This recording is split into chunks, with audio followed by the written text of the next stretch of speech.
Good evening. Welcome to tonight's U.S. Senate Town Hall. This is the second in a two-part series brought to you by the Hampton University Center for Public Policy, the Center for Law and Government at Liberty University, and the Virginia Association of Broadcasters. We are live here at the Hampton University Convocation Center. I'm Les Smith, anchor at WTKR News 3 in Norfolk. And I'm April Woodard, journalism professor here at Hampton University and host at WTKR. Thank you so much for joining us. Tonight, we will hear from the two candidates individually as they each answer questions I pose to them on the topics of foreign policy as well as military and defense. My co-moderator, Les Smith, and our town hall team have not shared the questions with the candidates prior to tonight's event. Now, following those questions, we'll have a special interaction between the candidates and the 50 Hampton University students seated here on stage with me. Now, these students represent a variety of disciplines, majors, and they hail from cities all across the country. They will be allowed to ask questions directly to the candidates. Now, when that segment has ended, each candidate will have 1 minute to make a closing statement. Now, April, these young voters have researched the issues. They are certainly excited about this opportunity to go one-on-one with the candidates. Well, let's get started. We want to remind our studio audience to refrain from jeering candidates or excessive cheering during our question and answer sessions. It is appropriate to applaud when each candidate comes to the stage. So, ladies and gentlemen, please welcome Senator Tim Kaine.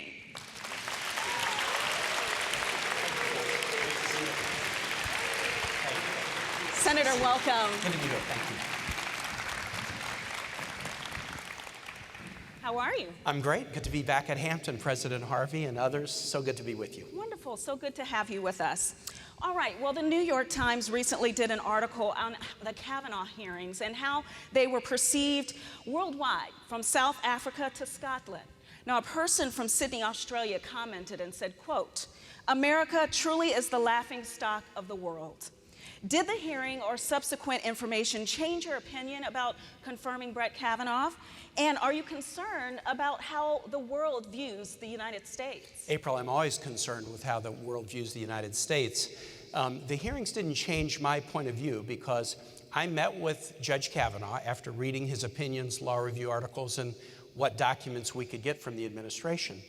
And I decided after the hearing to oppose his nomination for a couple of important philosophical grounds, mainly that he was too willing to just defer to the executive and not be an independent check. But the allegations that then came up from Dr. Ford, I think, are very, very serious. And I think it was important that the hearings be held so that we send a message to women or anybody who's suffered from sexual assault that this is a serious matter and we need to get to the bottom of it. I think it's very important that we have these hearings. Apparently, an FBI report is now near available for us to review. I will be reviewing it, and there will be a vote soon. But I think the important thing is to send a message that we take claims of sexual assault seriously. My opponent indicated when the allegations were made by Dr. Ford, he called them a bunch of crap. That was his quote. And he said, what's next? Will they say that Judge Kavanaugh pulled the pigtails of a girl in the first grade? There's no way to equate pulling somebody's pigtails with an allegation that two 17-year-olds barricaded a 15-year-old in a bedroom and sexually assaulted her. We have to take sexual assault seriously, especially if it's going to be somebody who's going to be ruling on cases on the Supreme Court. Are you confident that there will be enough information with the FBI investigation? April, I'm worried about it because the investigation was announced last Friday, and we hear, it's Wednesday, 5 days have gone by, we hear that there is a report ready and many witnesses have not yet been interviewed. But I'm going to look at that FBI report as soon as I get back to Washington. And then my expectation is we would be voting within the next week. Okay. Senator, you are a Roman Catholic, and personally, you're pro-life. But you have attended pro-choice rallies.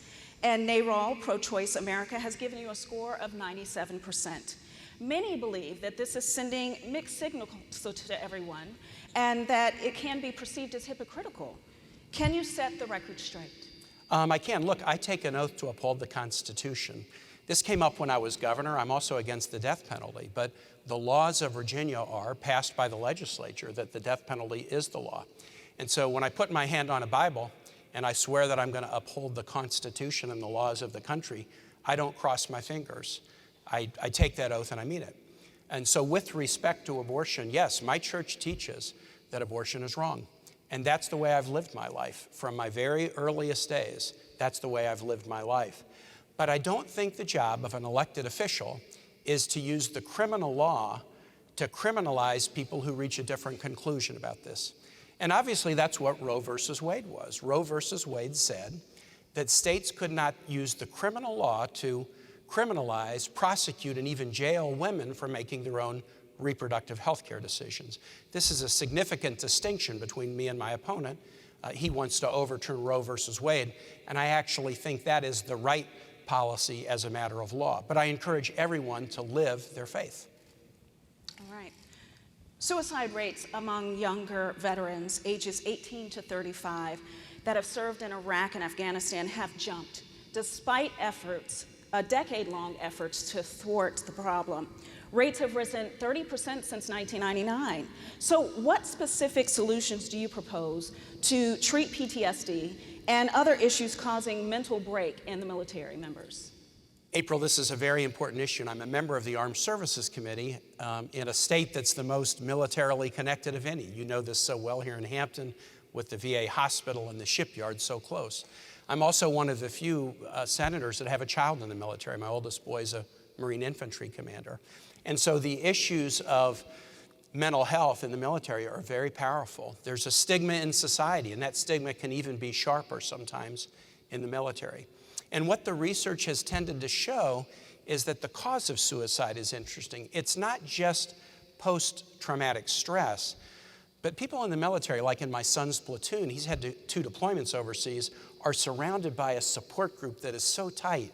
People having each other's back, protecting each other, and often then go into society, and then they feel like they're free agents, and they don't have that support group.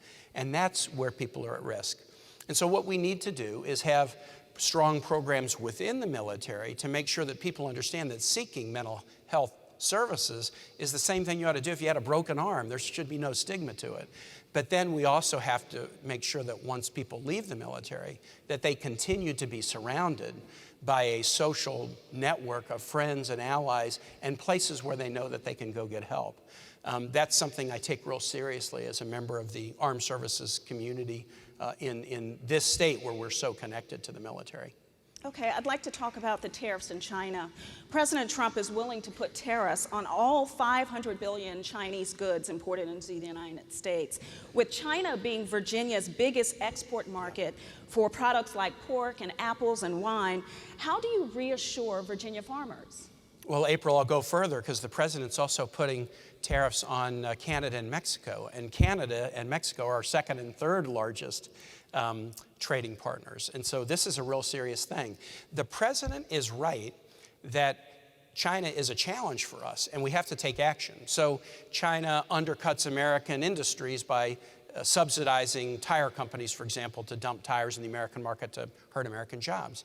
China steals intellectual property of American companies. So, of course, we should do something. But here's the problem. I think the president's going about it the wrong way. And what he's ended up doing is making the victims of his trade war our farmers and our factory workers. So if you talk to soybean, pork, chicken farmers in Virginia, they're getting hit hard by these tariffs.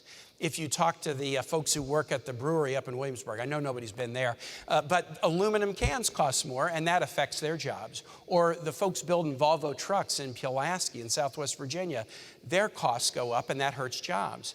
If you want to go after China, the right way to do it is this. You link arms with Canada, you link arms with Europe, because they've got the same concerns about China that we do. And then you put pressure on China together. But instead, what the president has done is something different. He's used national security waivers to punish Europe and Canada, alienating the very allies whose help we need.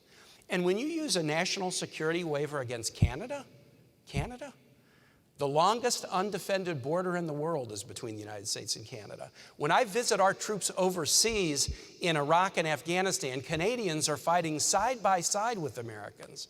When my son was deployed on the border with Russia, he was deployed with European troops. We shouldn't be alienating our allies, because then that makes us weaker when we try to match up against China. I just want to make sure that this trade war doesn't turn our farmers and our factory workers into victims. President Trump is touting a second summit with Kim Jong-un by the end of 2018. Despite declaring in June there was no longer a nuclear threat, U.S. intelligence estimates the dictator could make as many as 8 bombs in 2018. What is your level of confidence that there will be denuclearization anytime soon? Really important question, April. I'm so proud on the Armed Services Committee that we're making the investments to keep our country safe. I wrote the bill to build a 355-ship Navy. We got a budget deal to do that bill in March, and on June 8th, right here at the Hampton Convention Center, we had a region-wide symposium on training the workforce to build the ships. But let's go to North Korea. First, I don't disagree with the president trying to do dialogue with North Korea. Dialogue guarantees nothing, but the absence of dialogue usually guarantees bad things will happen. But here's what's, I think, challenging. The president went to Singapore to meet with Kim Jong-un. He didn't brief Congress or the Senate about what he would do, and they still haven't briefed us about what, if anything, they agreed on. There is one test, and one test alone, that will tell you whether the North Koreans are serious about denuclearization. Will they disclose what they have and allow the global community to inventory what they have? Until they do that, there is no guarantee that they're serious. And they've made many promises in the past that they haven't kept. I asked Secretary Pompeo after Singapore, did the president get that as an agreement, that North Korea would disclose what they had?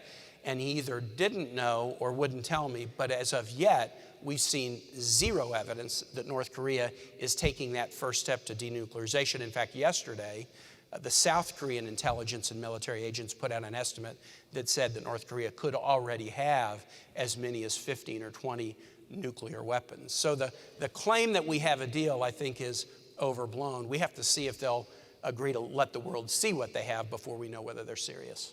All right. There's been a revised trade pact, which you mentioned earlier, with Canada and Mexico called USMCA.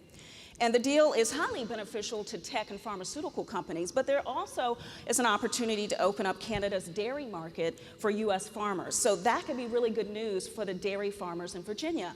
There are only about 550 grade A farmers. How will you make sure that they benefit from this? The renegotiated deal, I think it was smart to go in and renegotiate. NAFTA was done more than 20 years ago. So when any deal hits that degree of maturity, why not go back and look and see if you can make it better? So the deal was just announced, and we are looking at it.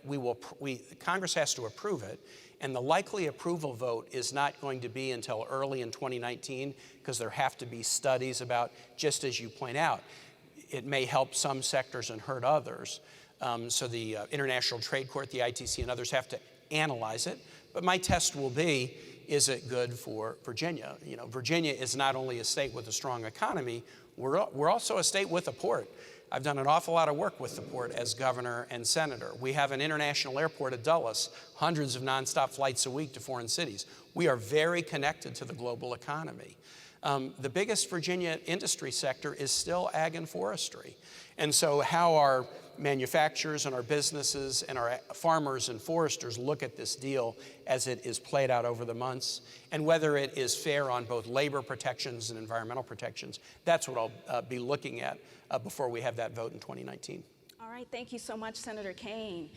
Time now for a quick break, but when we return, Hampton University students will have their chance to ask questions directly of Mr. Kaine. You're watching the U.S. Senate Town Hall, brought to you by Hampton University and Liberty University. Thank you. Hampton University is one of the most beautiful university settings you'll find anywhere. From our world-class research centers to our dedication to the arts and our athletic programs where we build champions, we've launched satellites that will better predict the weather. The Hampton University Proton Therapy Institute Cancer Treatment Center is easing human misery and saving lives. Hampton University faculty, staff, and students are making a difference in the global community through service and science.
Welcome back. It's now time for our students here at Hampton University to pose their questions directly to Mr. Kaine. Now, thank you for those questions that you have drawn up. They were all terrific. We'll only get to a handful of them tonight. This is an entire generation of young people who never have a memory really of a time when their country was not at war. And overwhelmingly, this first topic came up repeatedly in the questions that they came up with. Our first question is from Jordan Lyles Holly. She's a sophomore, biology pre-med major from Indianapolis. Jordan? Yes, it's Jordan. Hey, Jordan. Okay, so providing quality health care for our nation's veterans has been an issue with many Veterans Administration's hospitals across the country being classified as either low-performing or high-risk health care providers. The Veterans Administration Hospital located next to our campus is listed as one of those high-risk hospitals. Do you believe that the recent bill allowing veterans to use their benefits with private doctors will help to solve the issue of adequate health care for our veterans? Jordan, what a great question. And the answer is yes, but we have to make sure it's implemented right. The VA Choice Bill was actually a bill that I co-sponsored when it passed through the Senate a few years ago. And the goal was this: too many of our veterans, including here in Virginia, were having to wait too long to get appointments for medical clinics. Once they were there, the quality of the care here at the VA or the VA in Richmond or Salem is high. But if you have to wait too long, that's unacceptable. So the idea is if you either live too far away from a VA or if you live in a VA where the waiting times are too long, you ought to be able to go to a local doctor, get the services you need, and then the doctor would be able to bill the VA. In the first couple years, I think the idea is good, but I think we have to do more work to make it work correctly. People are having trouble getting permission to do that visit to the private doctor, and some of the private physicians are reporting that the bills aren't being paid by the VA in a timely fashion, which makes them less likely to provide the service. So the bill was a good first step, and I'm proud that I was part of getting it passed. It is a good thing for veterans to be able to go to doctors closer to them rather than have to drive a long way to veterans hospitals. But we have to make sure that it works, and we have to make sure that we maintain funding for the VA hospitals so that we don't reduce their funding and diminish the quality of care that they can provide. Okay, let's make our way down this way a little bit. This next question also has both national and local implications, not only in terms of national defense, but in terms of the local economy. And for that, we turn to Mackenzie Walker, who is a journalism major, a sophomore from Memphis. Hey, Mackenzie. Hi. The NASA Langley Research Center is located in our backyard. Do you believe that the newly proposed Space Force is a necessary designation, given the bulk of its duties would simply be transferred from the pre-existing Air Force Space Command? Wonderful question. Now, this is a detailed question. So I will say about NASA Langley that in Virginia, we're really lucky because we not only have NASA Langley, but we have Wallops Island on the eastern shore. Both are critical to the nation's exploration of space and our defense. President Trump has proposed in a speech that was given by the Vice President to do a Space Force. I'm on the Armed Services Committee. I'm on the Budget Committee. What the administration hasn't yet done is come up to our committees and say, here's what we mean by it, here's what it will cost, and here's the responsibilities that we propose to reallocate from the DOD or the Air Force over into the new Space Force.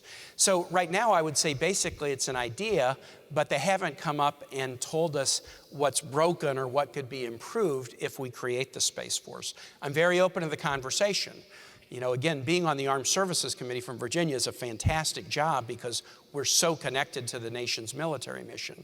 But I think we have to ask tough questions. If it's going to advance our ability to defend ourselves in a cost-effective way, of course I'll be open to it. But the administration hasn't yet come to us and made the case that we need to make that change. Okay. Mackenzie, can I get that from you? All right, thank you very much. Next question is from Lindsay Johnson. Lindsay, right here in front.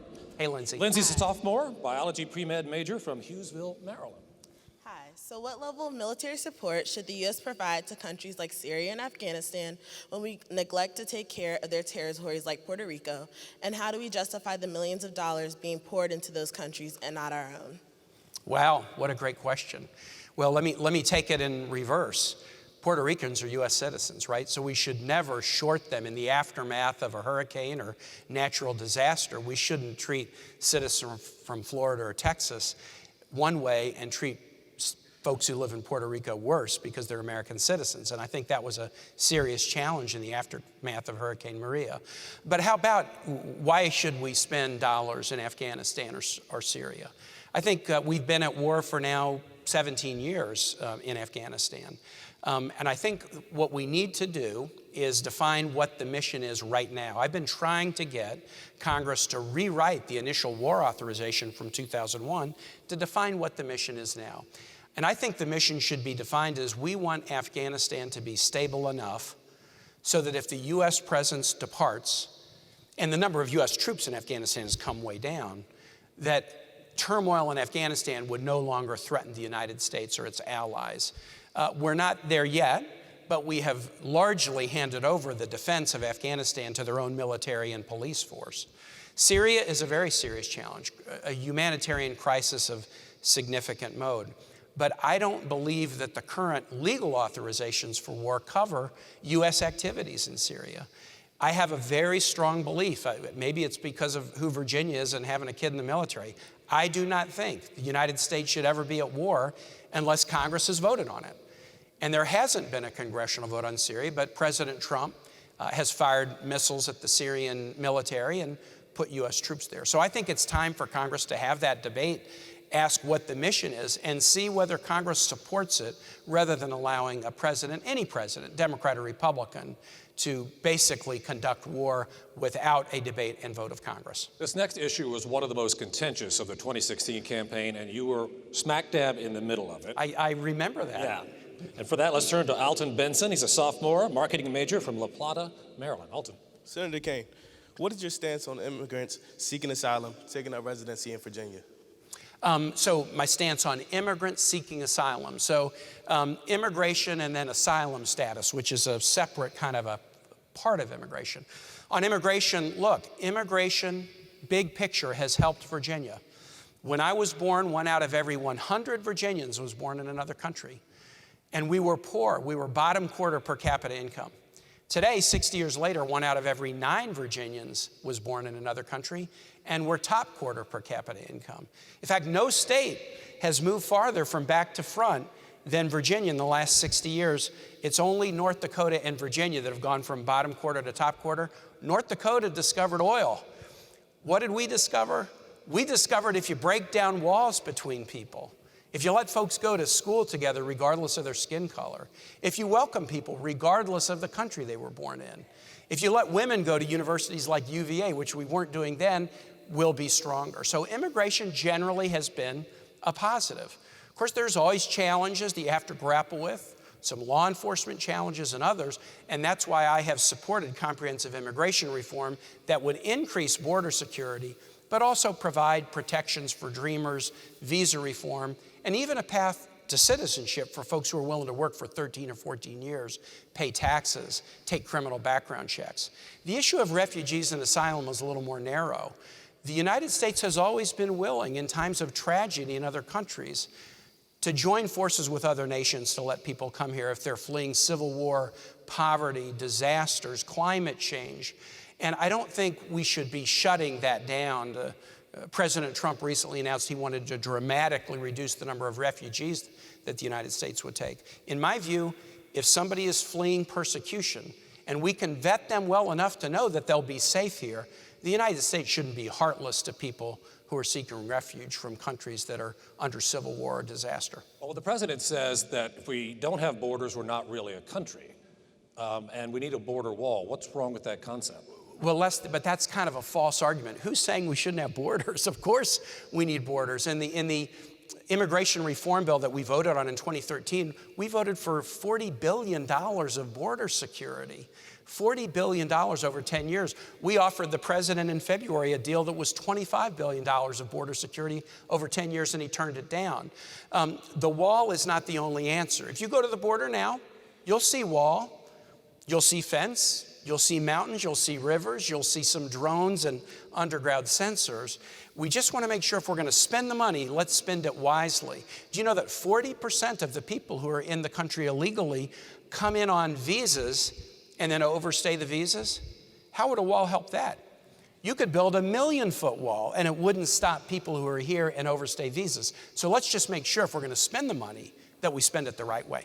Well, you don't get questions that good on the Senate floor. I've watched it. So great job, students. Thank you. Time for your closing statement. Let me get out of your way.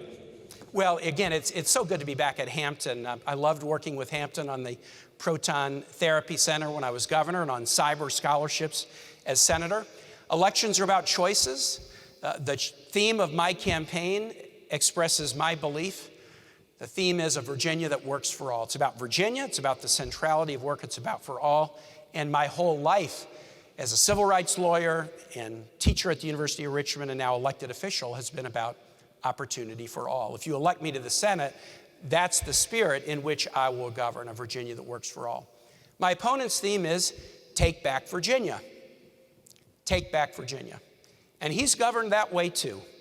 Harsh attacks on immigrant communities, traffic in the conspiracy theory that President Obama's birth certificate was forged, associating with white supremacists and folks like Alabama Judge Roy Moore. I know this about Virginians. We don't want to go back. We want to go forward. We want to go forward working together. And that's the kind of senator I'll be if you honor me with being reelected. Thanks so much for being here tonight. Thank you, Senator. Appreciate your time. Round of applause for Senator Kaine. Thank you for being here. Our town hall continues with Mr. Corey Stewart right after this break.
Our town hall continues now with the challenger. Please welcome to the stage Mr. Corey Stewart.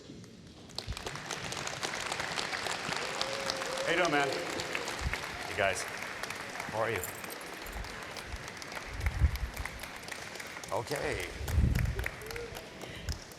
Hello, welcome to Hampton University. My pleasure. Thanks for having me. Sure. All right, let's get started. The world watched the Kavanaugh hearings, and the New York Times did an article that featured the opinions and the perspective of the international world.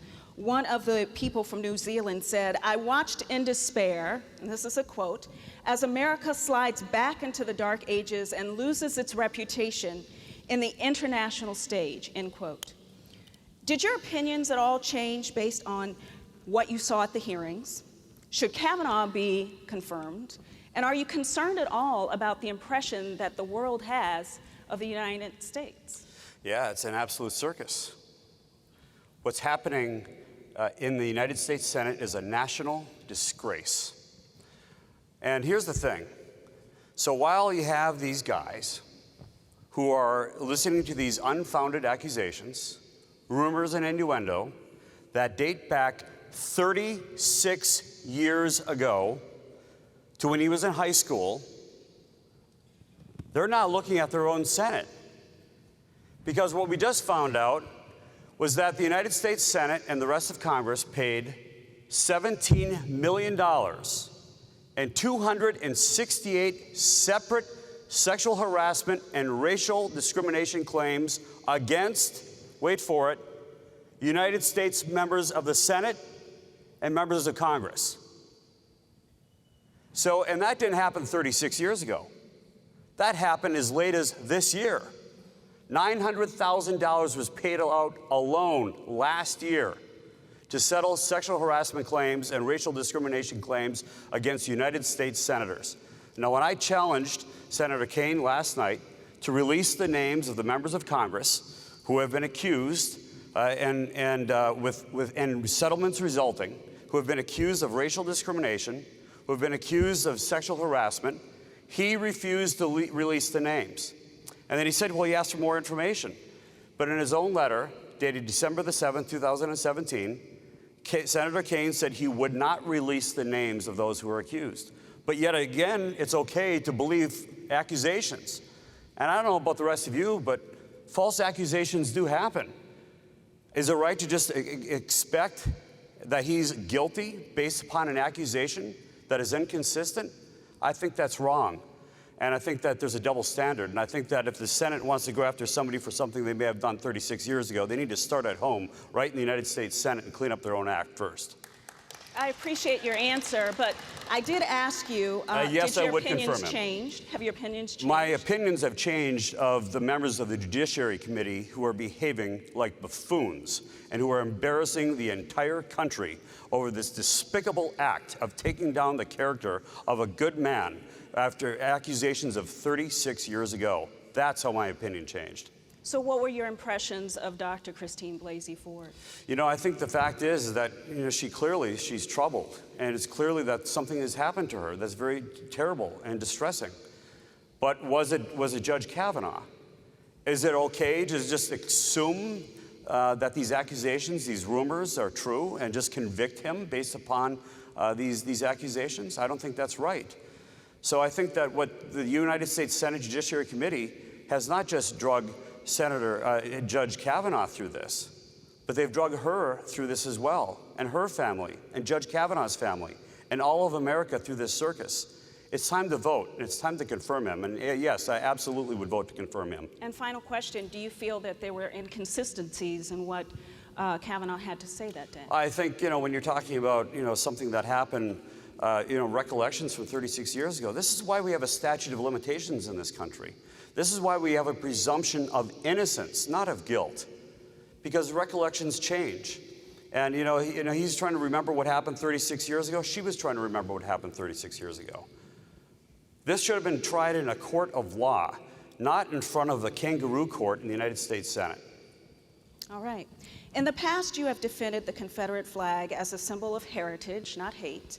And although you attributed your Twitter post to a vendor and it was later deleted, your timeline once spewed what some would call Islamophobic comments.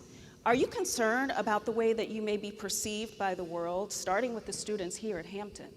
Well, yeah, absolutely. Now, here's the thing. I have a very, very close relationship with the Muslim community in Prince William County. And last year, when there was a mosque that was up for approval by the Board of Supervisors, I fought for that approval. I took a lot of criticism by people in the neighborhood who didn't want the mosque. But I felt it was the right thing to do to approve it. And that's because we had approved the church just down the road, on the same side of the road. And I didn't think it was right to treat a mosque differently than we do a church. I have a strong relationship. I go to the mosque every Eid, the major one. I've been to in fact, I've been to every single one in Prince William County. I've visited at least once or twice. And I've been through most of them in Northern Virginia. I have a very strong relationship. You know, what some people might not understand about me, but people in Prince William County do, and that is this. I govern the second largest locality in Virginia, Prince William County. It is also the first majority-minority county in Northern Virginia. It's the most diverse county in Northern Virginia. I'm elected county-wide there by the approximately 500,000 residents of Prince William County. 4 times county-wide. And that would not have happened if people believed that I was all those things that Senator Kaine is accusing me of. It's just not true. What I've been able to do is put the differences aside. And yes, there are going to be differences, between Republicans and Democrats, and differences in opinions among people who have different backgrounds. But what I prefer to do is to work and look at those things that we have in common. And that's how I've been able to get things done. It doesn't mean that we can't have strong views one way or the other. But at the end of the day, you got to come together, and you have to focus on the things where you have things in common. And working with Democrats, working with Republicans, working with people of all races and ethnicities and backgrounds, I've been able to govern Prince William County in a very good way. We've hired hundreds of new firefighters, hundreds of new police, thousands of new teachers. We've built 20 new schools, and the biggest road building program in Virginia. And all this while we increased and made Prince William County #1 in job growth in Virginia, but I was asking #3 you in the United about, States. Excuse me. And I've been able to do that through cooperation and working. So we can move on to the next topic. Okay, that's fine. Yeah. But here's the way on the monuments. Some want to look back. I want to look forward. Some want to take down monuments and think that's going to solve a problem. It won't. It's only racially divisive. That's the only thing it does.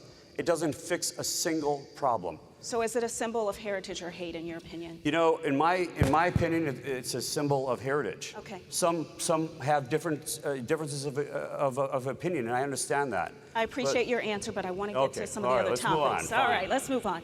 Military health. Okay, we're right down the street from the VA hospital. Walking distance. And the VA Mission Act was supposed to improve access to VA health care. I've actually interviewed families that said that they have not been doing well with the VA health care, that they're still struggling. They go out and see a different doctor every single time, and the doctor doesn't know their history. In addition to that, the VA hospital is no longer at risk, but it is ranked at 2 out of 5 stars, which is still subpar. So what do you propose to do to help the health care of our military? Well, I'm very proud to support President Trump and the legislation that was just passed that allows a military veteran to choose a doctor from outside of the VA system if they so choose. There's a lot more to go, though, and a lot of this comes into the implementation of the new law. The fact is, our veterans deserve the best health care that our country has to offer, and that's not happening right now. They're still waiting in lines. They're not getting the care that they need, and sometimes they're waiting far too long, and too long, literally, for the health care that they need. So what we need to do is support the President's efforts to reform the VA and make sure that our veterans can choose their medical care from outside of the VA system if they so choose. Okay. President Trump is saying that he's going to have a second meeting with Kim Jong-un. I want to know if you think denuclearization is possible, and is it going to happen soon? Yes, I think that it will. Now, the thing is, in foreign policy, and I strongly believe you need to support the chief executive, you need to support the commander-in-chief. He is in charge of our foreign policy. And it is up to the United States Senate and the House of Representatives to oversee things. That is true. But we have a president here who has stood up for the first time ever to the leader of North Korea. And because of this strong stance, now a dictator only understands one thing, and that's power. That's it. You have to be very, very strong with dictators like Kim Jong-un. The president has done that. It has brought Kim Jong-un and North Korea to the bargaining table. It's a start. It's not over. We have to monitor it. We know that, of course, they can easily go back and restart the nuclear weapons development programs and the development of ICBMs. But it is a start, and those negotiations need to continue. I think what the president has done is show leadership. He shows that when you're strong, people will come to the bargaining table, but you must be strong. Norfolk Naval Base is facing a major risk of rising sea levels, according to NOAA. My question is, what are you going to do right now to try to protect the base? Because if the base sinks, because it's 40% of our economy, then we sink as well. Yeah, absolutely. But the question is, why is this happening? And most scientists agree on this. It is because between 1950 and 1970, because of improved pumping technologies, the Tidewater aquifer withdrawal amounts went up substantially, and they have stayed high ever since 1970. As the water is drawn out of the aquifer, the land compresses. And that is the main reason for the subsidence of the land relative to the sea level. Now, some would say, well, the way to fix this is to stop global warming. The problem with this theory is that only 1.6% of scientists believe that the main cause of the Earth's changing climate is due to man. The Earth's climate changes. It heats up and it cools down over periods of time. During the Middle Ages, there was a warming trend. It was a warm time in the Earth's climate. And then during the colonial days, there was the mini ice age. It cooled down substantially. It wasn't due to man. So what the previous administration with Senator Kaine supports is something called the Clean Power Plan. The problem with that, it will cost millions of jobs, and it will cost energy prices to go up. They acknowledge this. Energy costs, the average household between now and 2035, over the next 17 years, will end up costing them $20,000 more in home heating costs and other air conditioning costs because of the rising price of energy if, in fact, Senator Kaine's policy was put into place. And yet, if you put that policy into place and you lose all those jobs and all that cost, you know what the effect is over the course of 85 years? 0.03 degree change Celsius in the Earth's temperature. In other words, almost nothing. And where do those jobs go? They don't just disappear. They go to China and they go to India, into the developing world. We've lost those jobs. They go over there where they have even lower environmental regulations, produce even more CO2, more pollution. So you've done nothing about the pollution. You've done nothing about CO2 emissions. All that you've done is cost Virginia and America jobs. Well, unfortunately, we're out of time, but thank you so much, Mr. Stewart. Thank you.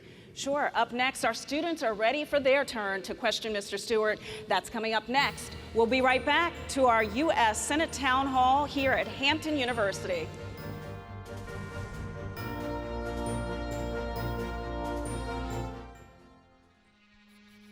We were designed to be creative. We were meant to seek the truth, to explore the world around us. Challenges, we embrace them. Compromise, never. We are a community dedicated to championing the gospel. We are champions for Christ.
Welcome back. Let's get right to our group of Hampton University students and their questions for Mr. Stewart. We've talked a lot about the military, defense spending, and how to take care of our veterans, and we're going to talk more about it in this round of questioning. Let's begin with Ahmad Edmond. He's a sophomore, a political science major from Louisville, Kentucky. Good evening, Mr. Stewart. According to the Virginia Employment Commission, Virginia's veteran unemployment rate is 3.4%. What actions will you take if elected to ensure this percentage will not increase for our veterans? That's a great question. It's a great question. We always have to look after our veterans, but let me tell you how we can take care of our veterans and look after everybody else at the same time. And that is, we have to continue to improve our economy. You know what's happening right now. There was a tax cut that we're only 9 months into, the largest tax cut in the United States since 1981. And already, we have the lowest unemployment rate in the United States in 52 years. The lowest unemployment rate for women in 65 years. The lowest unemployment rate for African Americans, Asians, and Hispanics in American history. Our economy is booming. And along with that, the president has now just yesterday concluded a deal, the USMCA. He brought forward Mexico and Canada, and now we're going to have, as a result of that, even more manufactured goods produced right here in the United States and not someplace else. That brings in jobs, and more jobs means higher wages. And already we have the highest growth in wages for blue-collar, working-class men and women in this country in 22 years. This is all based upon the tax cut. Even CNN, not exactly a friend of the president's, has acknowledged this is due to the tax cut that was passed. Senator Kaine voted against that tax cut. Senator Kaine has already acknowledged that if he's reelected, he's going to vote against the renewal of the tax cut. And when that renewal comes forward and that tax cut is erased, guess what happens to all of that economic growth? Wages go down, jobs go down, all the economic progress that we've seen in the last 9 months will go away. That's what we're going to do, not just for veterans, but for all Americans. We're going to have increased prosperity by reducing your tax burden. Let's make our way down here a little bit for our next question. The military, of course, is not just ships and planes and tanks. It's mostly about people. And that's what this question is about. Please welcome in Jerry Jenkins, who is a junior political science major from the Bronx in New York. Excellent. The military is a microcosm of our society. In keeping with the current movement to expose sex abuse, what laws, regulations, and policies can or should be implemented by senior military and civilian leadership to investigate and eventually eliminate sexual assault and discrimination cases in the armed services? Yeah, that's a great question. And it goes even beyond the armed services, but it's there too as well. There's a double standard. If you're rich, you're famous, you're powerful, you get off. Now, Senator Kaine's son, for example, was indicted. He was indicted for an assault in Minneapolis. You know what happened? Nothing. He got off. There's a double standard. That isn't right. And one of the things that is this is an important topic to me. I'll tell you why. When my dad was 19 years old in 1952, he was involved in an accident. He killed somebody, and he was a felon from that point forward. He never got his voting rights back. He never was able to get a job that he wanted to get. We have to give people a second chance in this country. We have to allow people to redeem themselves and come back. And yes, it's about fairness. And another thing that we need to do, if you're acquitted of a crime, we need to expunge your record immediately and automatically. It is not right that people should have to pay thousands of dollars in attorney's fees. Yes, the wealthy can afford that, but the average person can't. That you should have to pay thousands of dollars in attorney fees to expunge your record for something that you were acquitted of. I think these are things that we need to do, not just in the military, but across the entire country. I'm firmly committed to criminal justice reform. And Jerry, thank you. Help me out, Bronson Christian. The world's a dangerous place. There are a lot of threats. And Bronson has a question for you about that. Excellent. Given there are many military threats, but not all of them can be addressed, which developments by adversaries worry you the most? Well, the thing is, here's the thing. When you elect somebody, the issues that they're going to confront, the things that matter, the challenges that they have to deal with, you can't predict them. And that goes with our military as well. We need a strong military. Over the past several years, because of sequestration, cuts to our defense budget, our military was severely depleted. We only have right now 1/3 the number of operational fighter squadrons that we had during the first Gulf War. And now that is why the president's policy of building up our military, the $700 billion budget, was passed. Now here's the thing. Senator Kaine got up here a moment ago and he said that he supported this president's budget, military budget. What he didn't tell you was that on January the 19th of this year, he voted against House Resolution 195, which was the president's budget, which would have built a 355-ship Navy, which would have increased the pay for our military, which would have increased the housing allowance for our military, which would have increased our defense budget. He voted against it. And do you know why? He voted against it because he wanted amnesty for illegal aliens. He voted against our military because he wanted amnesty for illegal aliens. Right here in the front row, we've got Ray Tranchant. A few years ago, right here in this area, his daughter was killed by an illegal alien. 1 month ago, a 4-year-old child, Elias Camacho, was killed by an illegal alien. Just last year, Nabra Hassanan, coming back from the mosque, was murdered by an illegal alien. How many people have to die before Senator Kaine will agree to build the wall? How many people have to die before we start removing criminal illegal aliens who are killing our young people? This is going to be a priority for me because my job as your senator will be to protect you, your family, and your rights. Bronson, you get that from them. Maya McGee, nearby. Maya is a sophomore, an accounting major from Memphis. How do you plan to strengthen relationships with international partners after implementing the nation's toughest crackdown on more than 8,000 immigrants and supporting the building of a border wall? Yeah, so let's get things straight. There's a big difference between somebody who is an illegal alien, who comes to this country illegally, especially if they commit a crime, and somebody who comes here lawfully. You know, people who come into this country lawfully, legal immigrants, they have to wait years. They're law-abiding. They work hard. They don't get dependent upon government help and take away benefits to other American citizens. You know, and here's the thing. There hasn't been any focus on them. But for many years, people have to struggle because you know why? They come in a visa, an H-1 visa, and they can't, because of the lack of reform inside of Immigration and Customs Enforcement, they have to wait for years and they don't become permanent residents. And that puts a strain on their families and on them. What I want to do is streamline that process and reward those who come into our country lawfully. Reward those who come into our country lawfully, work hard, support their families, contribute to America, and stay out of trouble. That's what we need to do, support them. But we do need to remove those who come here illegally, especially those who commit crimes. Let me ask you a quick question on a topic that came up this week.